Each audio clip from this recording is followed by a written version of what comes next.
We have an agenda today to discuss very important things. The first one is the timeline for the migration. Next, we'll discuss downloading and signing into Libby, and then we'll follow it up by watching a training video on how to use Libby.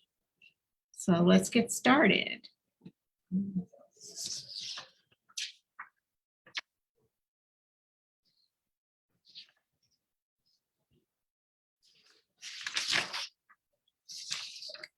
In this month of February, the Overdrive app will be removed from the Apple App Store, Google Play, and the Microsoft Store. Then only the Libby app will be available for us to download. The Overdrive website will still be available, just not the mobile app. There's a special note here for Kindle Fire users. Until Overdrive and Amazon reach a mutual agreement about Libby, only the Overdrive app will be available on the Amazon App Store. So, with that said, I'm gonna go ahead and I'll show you how to sign into Libby. I'm going to their website, which is overdrive.com.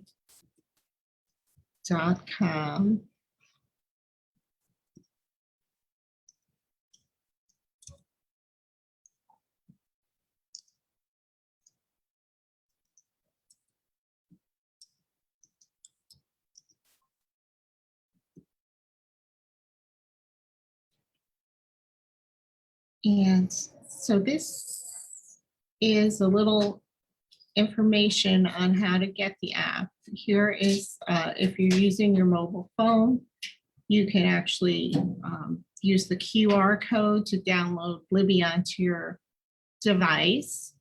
Or if you're in a web browser like I am in right now, I would just click on this link for the Libby app.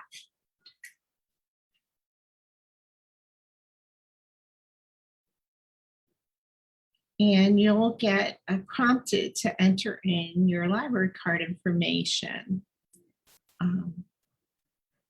So you'll say, yes, I do have a library card. Here I could search for my library and enter in my library name.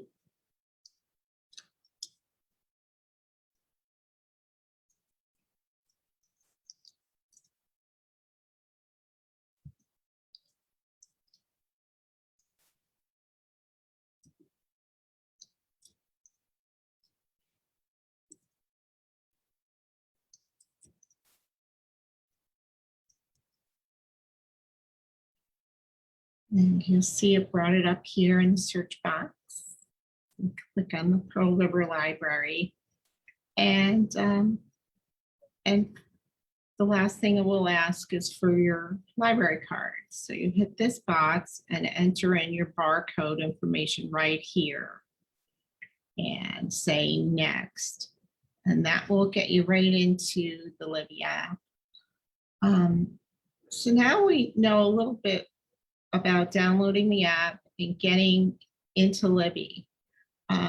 For using Libby, I'm going to show a video right now from Overdrive. It has very good training advice. I've used both apps, and I can honestly say that Libby is very user-friendly. You'll come to really enjoy using it. And so without any more hesitation, I'm going to take you over to that training video.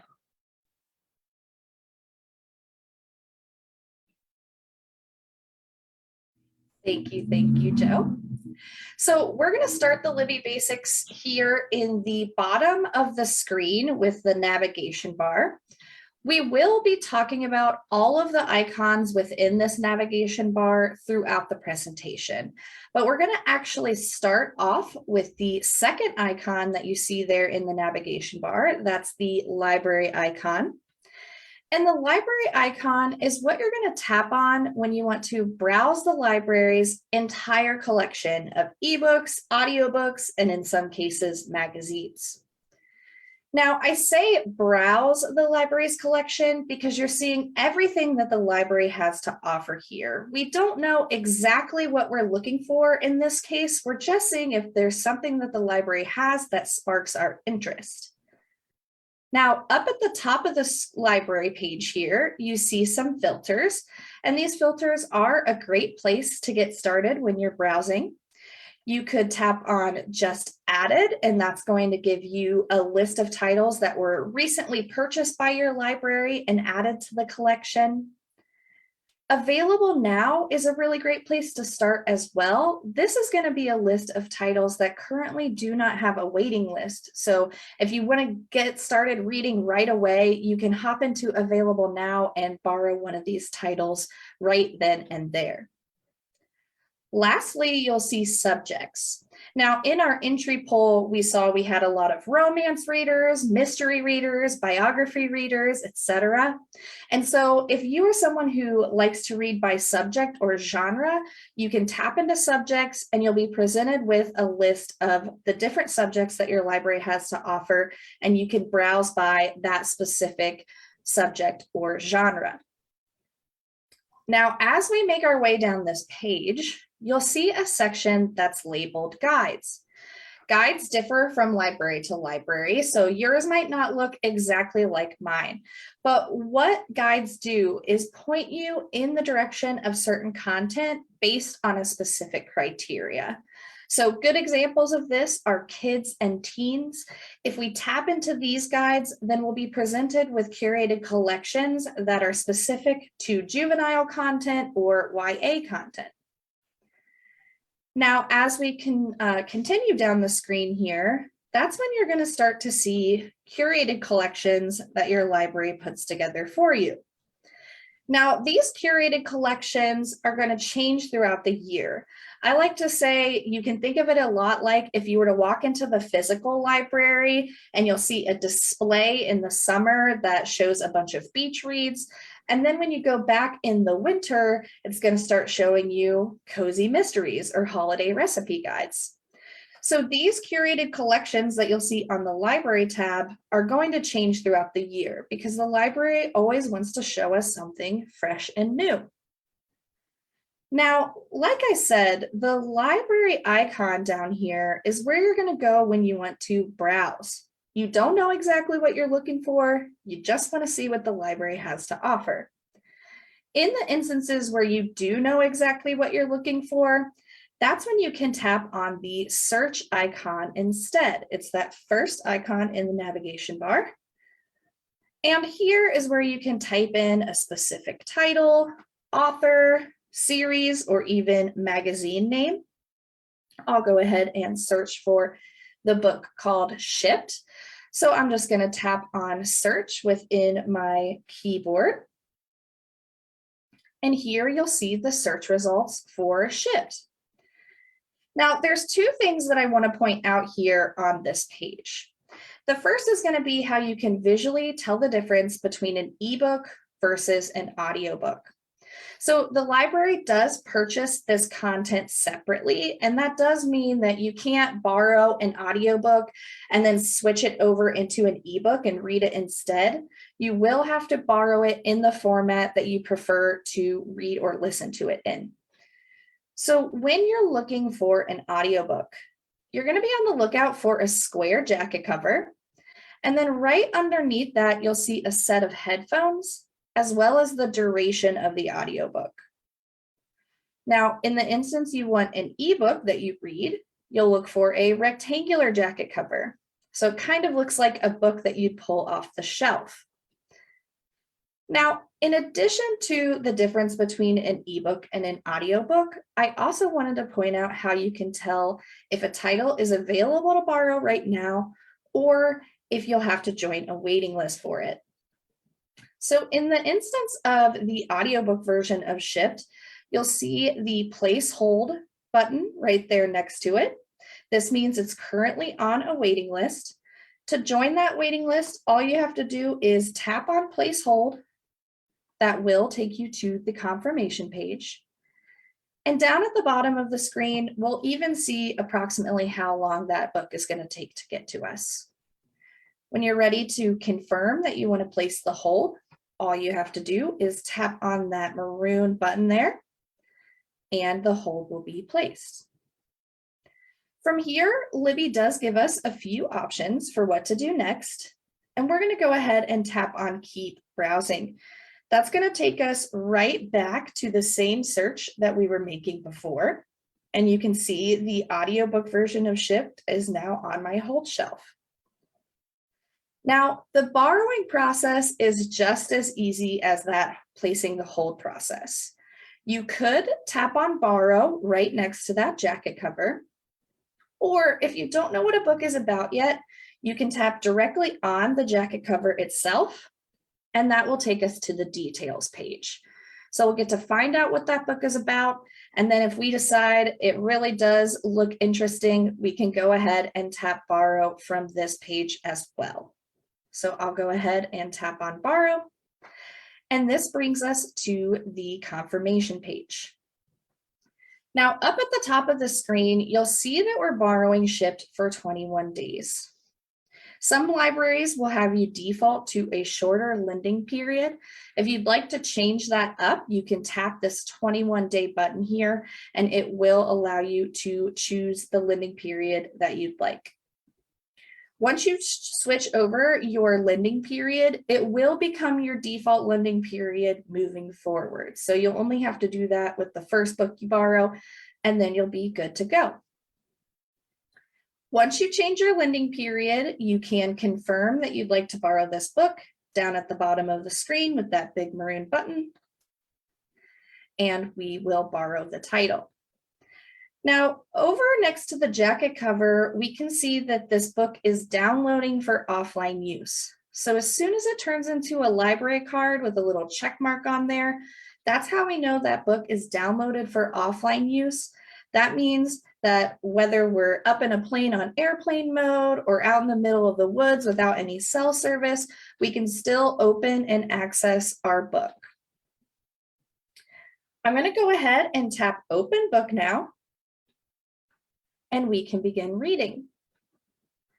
So down at the bottom of the screen here, Libby's going to show us our reading progress.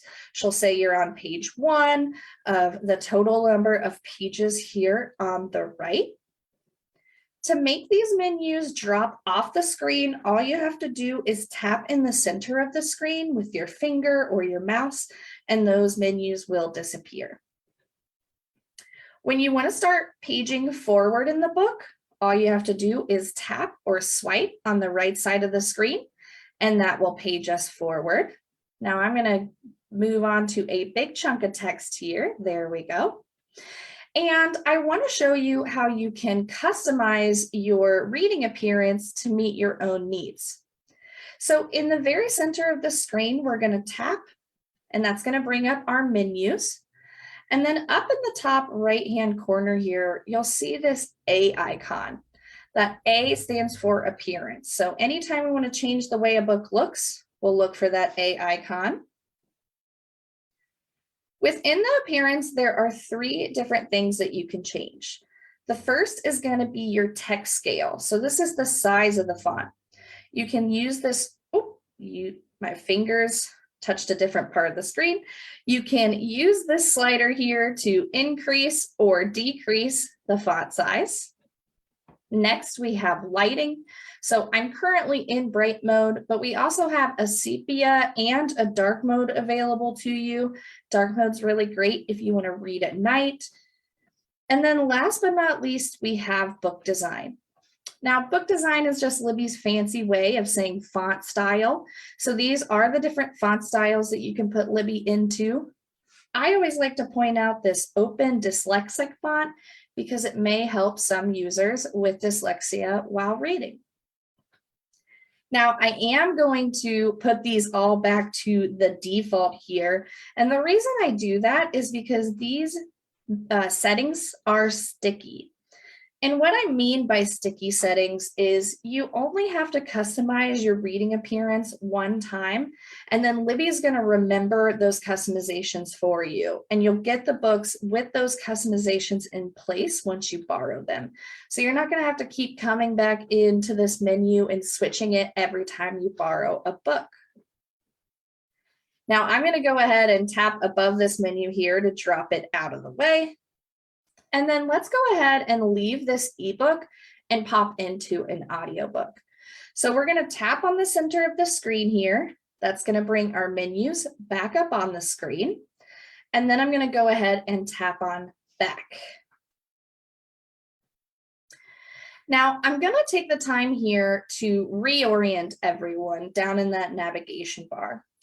So the first thing I want to point out is this now reading bar here. And it says shipped because that's the last book that we had open in the Libby app. And this reading bar is Libby's way of giving you easy access to the last book you had open. So anytime you see this bar, you can tap on it. It's going to open your book right back up to the last page you were reading. I'm going to go ahead and dismiss this for now so we can see that full navigation bar there. And let's just review what we've covered already. So first, we tapped on the library icon. That's where we went and browsed the library's entire collection of ebooks, audiobooks, and magazines. We didn't know exactly what we were looking for there, but we had the filters and the guides and the curated collections that we could look through. Then we went over to that search icon.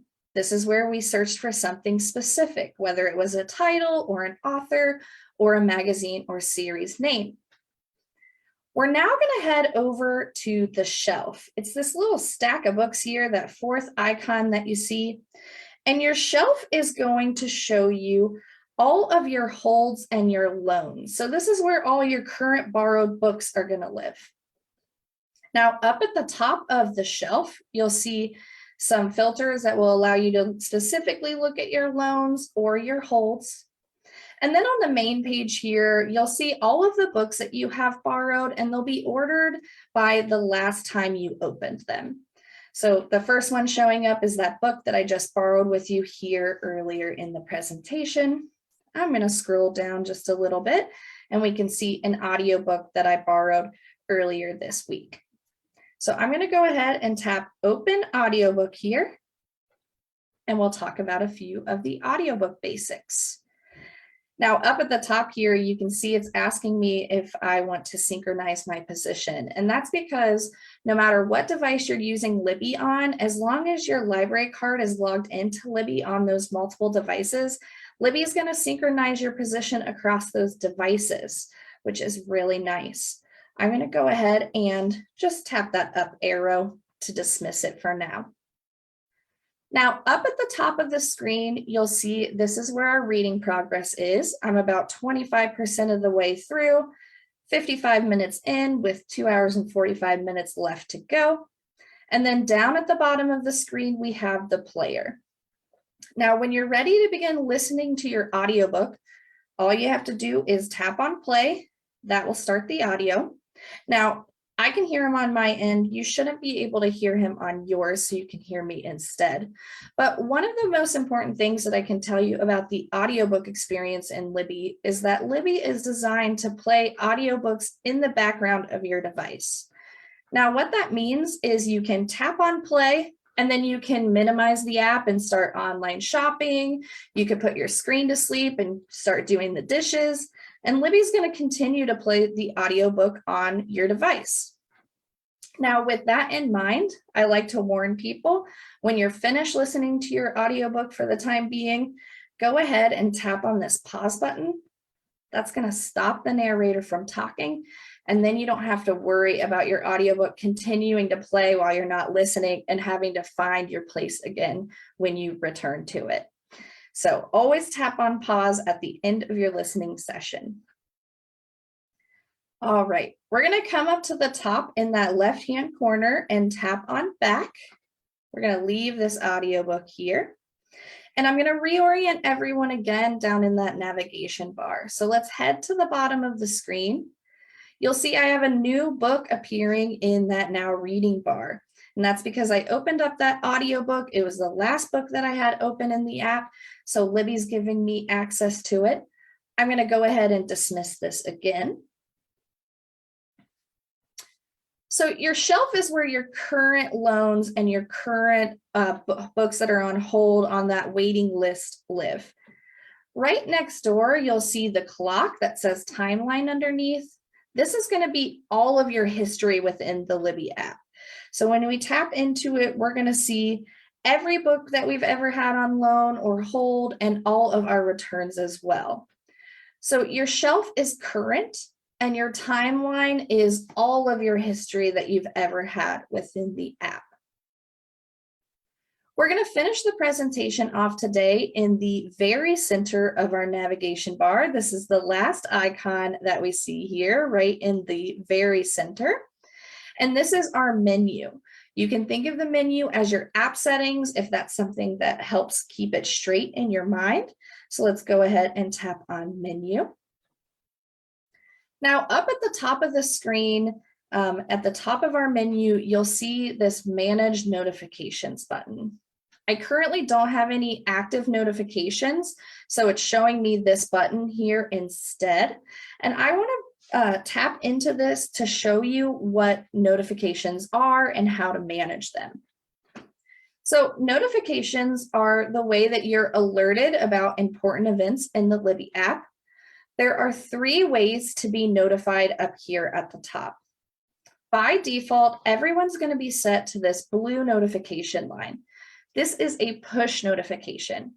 And push notifications appear on your device's screen regardless of what app you're using at the moment. So you could be reading the news or browsing Facebook.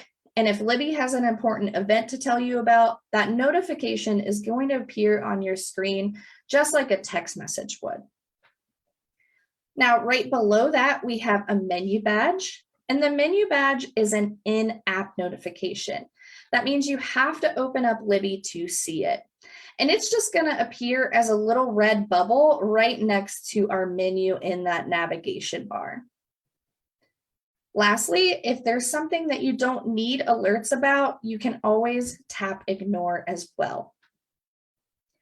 Now, right under all of the ways that you can be notified, you'll see all of the things that you can be notified about. And the one that's really important to talk about here is hold ready. I really recommend that you keep that hold ready notification set to the push notification option. And the reason why is because when it's your turn on a waiting list, Libby is going to give you a 3-day period to take action. That book is going to be sitting in limbo while it's waiting for you to take action. And the 3 actions that you can take are to borrow the hold, to cancel the hold, or to have the hold delivered later. Maybe you got really busy, you're not going to have time to read it, but you want to stay at the top of the wait list. Delivering later will allow you to stay at the top of that waiting list, and people will skip over you in line until whatever time period you select ends.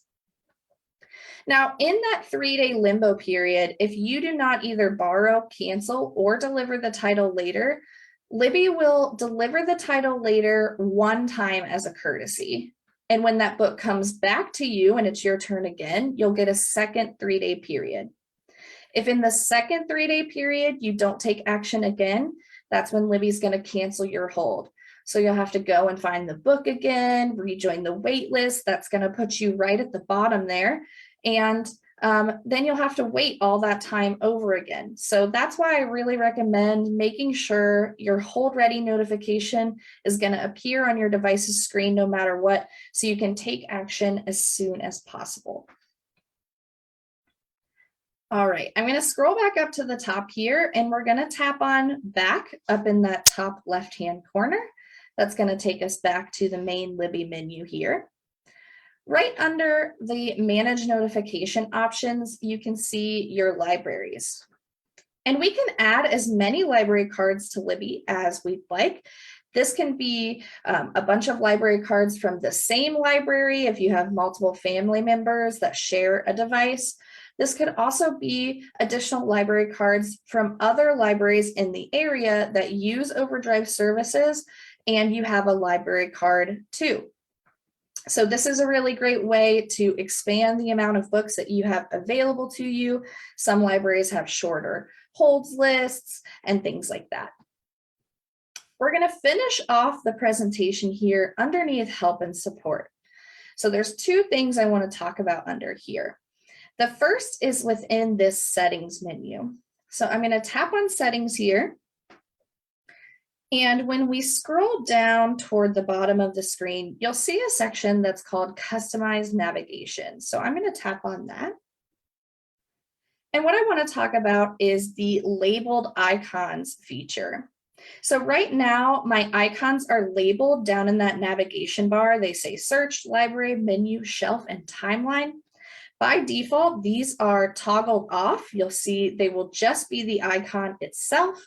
And so I really recommend new users to use their labeled icons. I've been using Libby for 4 years and I still find it helpful to make sure I know where I'm going. So I wanted to show you that just to make sure that you knew how to do that.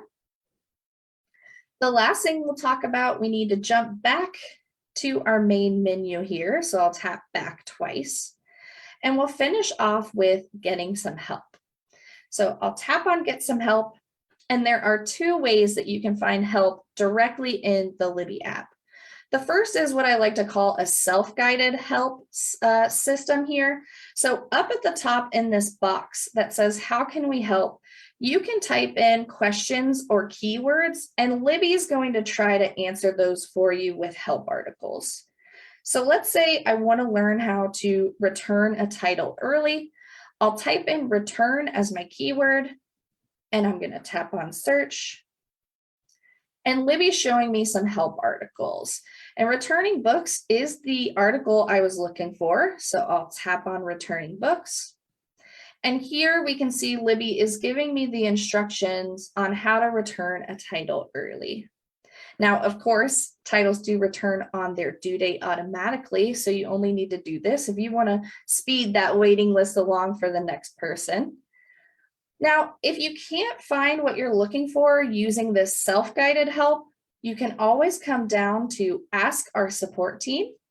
And if you tap on this, you can submit a problem, a question, or you can even give our developers an idea for the Libby app. And here, this will connect you with Overdrive technical support specialists. They're real, live, living and breathing people, very nice group of folks, I promise. And they can help you with any questions that you might have or help you with troubleshooting steps if you run into any issues. Now, that is the end of our getting started portion.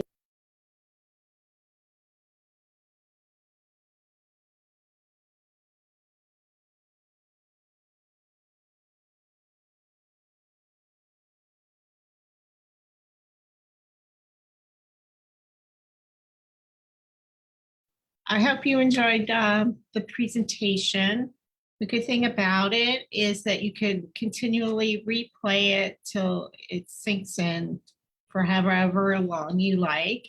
And also, I just wanted to quickly mention that here at the library, we can give you some Libby support as well.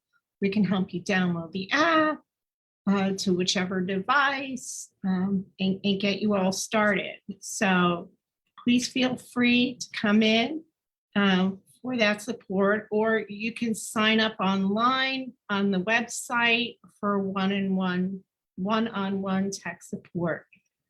Thanks for joining us today. Bye.